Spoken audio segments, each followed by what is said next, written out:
ফাজিল কথা কর, বেশি বেশি কথা বলে। থাকবো মারো ধরে। মা কি করি কি করি কি করি, আমার বাবার কোনো বিশ্বাস নেই। যে কোনো মুহূর্তে যে কোনো বাবাই করবে। চাকরিটা তোমার বাবাই করবে। তুমি আসলে একটা গাব গাছ। এই চল আমরা বিয়ে করে ফেলি। এই তুই কি করতেছিস? ওই যে চায়না পড়তে যাচ্ছি তো, বাসা করতেছি। আপনি চায়না করতে যাচ্ছেন? এই তো আগামী মাসে যাবো। তো কবে ফিরবেন? আপনি যখন বিদেশ থেকে পড়াশোনা শেষ করে আসবেন তখন আমার বাবা আমাকে বলবে যে মা শাকিলের তো পড়াশোনা শেষ, ও আমাকে তো তোর জন্য পাশে বসিয়ে রাখবে বাবা। গাধা একটা ধরে বিয়ে দিয়ে দেবে। তো তোর মধ্যে তো ঝামেলা আছে, তোর মধ্যে ভালো ঝামেলা আছে। তা তোমার মধু করে উড়াল দিবা তুমি। চল চল এখনই তো চল। কোথায় যাবো? কোথায় যাবো মানে? বিয়ে করতে যাবো।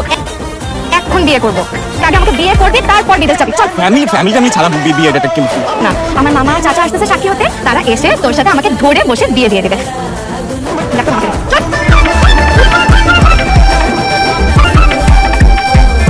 আমি টাকা চাচ্ছেন কেন চাচা? আরে বাবা আমি চাষা মাসে কিচ্ছু না। টাকা দিন, অল্প টাকা দিন। তাহলে এরা কেউই তোমার মামা চাচা? বিয়ে পড়ানো শেষ, এখন আর কোনো কথা নেই। আমার একটা সুন্দর বউ পাইছিস।